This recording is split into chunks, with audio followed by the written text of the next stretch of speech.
Hello বন্ধুরা, দেখো আজকে নিয়ে চলে এসেছে রিঠা মাছ। তো আমি আজকে রিঠা মাছ রান্না করব। দেখো লবণ হলুদ মাখিয়ে নিয়েছি রিঠা মাছের মধ্যে। এই রিঠা মাছটা ভাজার সময় শক্ত হয়ে যাবে। এখন দেখা যাচ্ছে তো নরম নরম, শক্ত হয়ে যাবে। রিঠা মাছ আমি খাই না, তাতানের পাপাই খায়, আমার দেওর খায়। এটা হলো এখন রান্না করব। দেখো পেঁয়াজ রসুন টমেটো সব আমি রেডি করে নিয়েছি।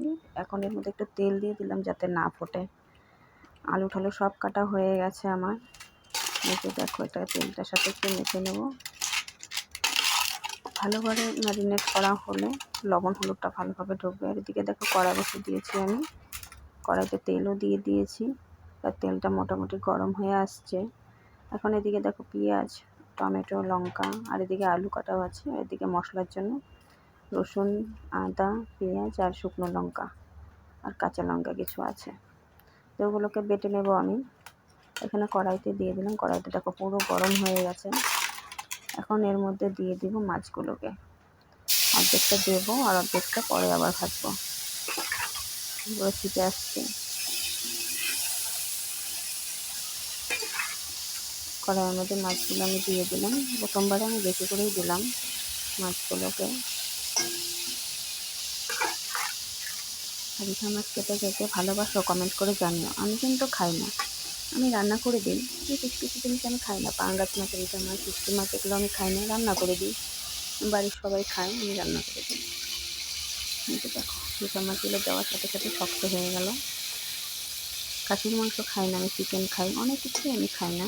এটা আমি অবশ্য রান্না করে দিই, যে রান্না করি না তা না, যারা খাই না বলে রান্না করি না। এই যে দেখো মাছগুলোকে উল্টে পাল্টে দেবো, কিছুটা লাল লাল হয়ে আসছে এক পাশে। এটাকে আমি মাংসর মতন করে রান্না করব। তোমরা কীভাবে করো কমেন্ট করে জানি। আর এদিকে পেঁয়াজ রসুন শুকনো লঙ্কা এগুলোকে বেটে নেব।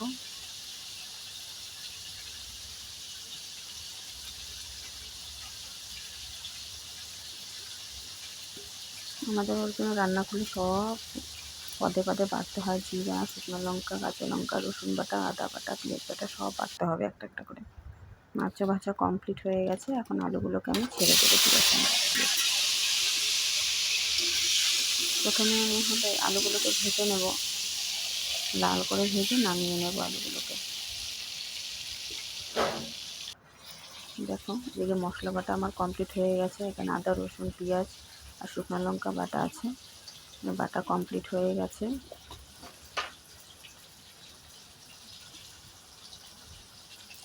এদিকে আমি আলুর মধ্যে লবণ দিয়ে দিলাম, লবণ আর হলুদ।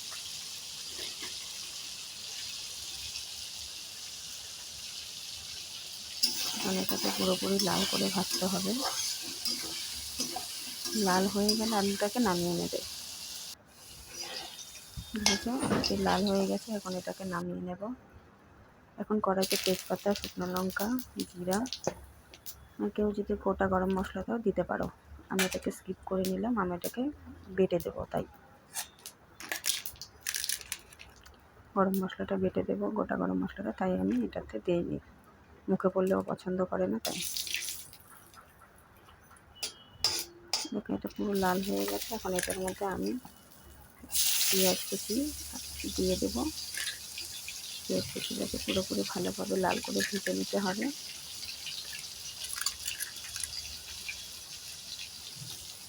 কাঁচা লঙ্কাটাও দিয়ে দিলাম।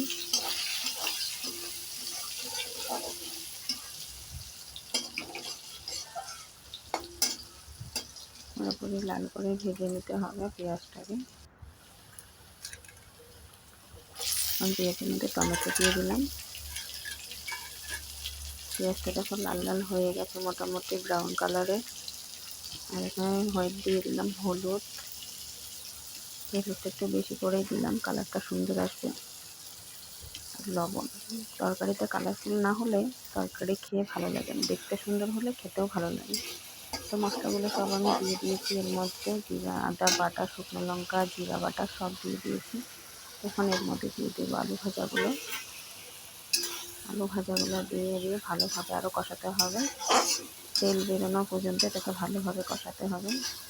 এখন এর মধ্যে দিয়ে দেব মিট মশলা আমি পেঁয়াজ রসুনের যাই জিনিস হোক না কেন মিট মশলা দেবে, দেখবে খেতে ভালো হয়। যে কাশ্মীরি লাল মির্চ একটু কালারের জন্য দিয়ে দেবো।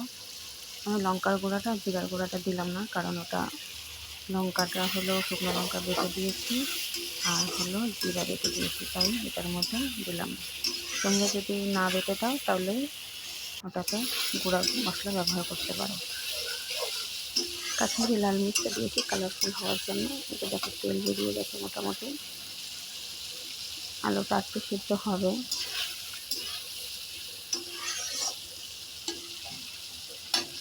এটা পুরোপুরি তেল বেরিয়ে গেছে, মশলা কষে গেছে। এখন এর মধ্যে হলো ভালোভাবে মশলাটা ভাজা ভাজা না হলে কাঁচা গন্ধ করবে, তাই ভালোভাবে আরেকটু ভেজে নেব।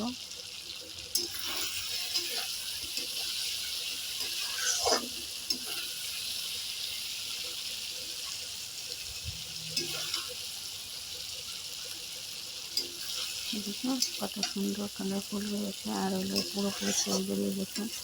তেল না বেরোনো পর্যন্ত মশলাটাকে ভালো করে কষাতে হবে। মশলা যত ভালো কষবে রান্না তত টেস্ট হবে। দেখো এখন এর মধ্যে আমি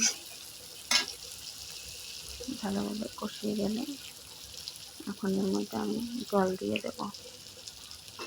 মশলার বাটিতে করে জল দিয়ে দিলাম, আধা বাটির মতো জল দিয়ে দিলাম এর মধ্যে, কারণ আলুটাকে সেদ্ধ করতে হবে। জলটা ফুটে গেলে এর মধ্যে আমি মাছ দিয়ে দেব, ভেজে রাখা মাছগুলো। দেখো ঝোলটা ফুটে গেছে, তাই আমি এর মধ্যে মাছগুলো ছেড়ে দিলাম।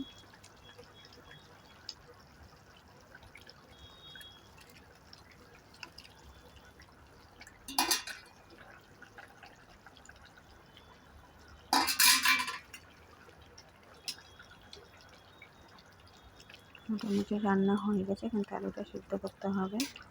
তো একটু ঝোলটা ফুটতে থাকুক, তাহলে মনে করো রান্না কমপ্লিট, ঝোলটা ফুটে যাবে। দেখো রান্না হয়ে গেছে কমপ্লিট। এখন আমি বলেছিলাম যে গোটা গরম মশলা বেটে দেবো, যেটা বেটে দিচ্ছি।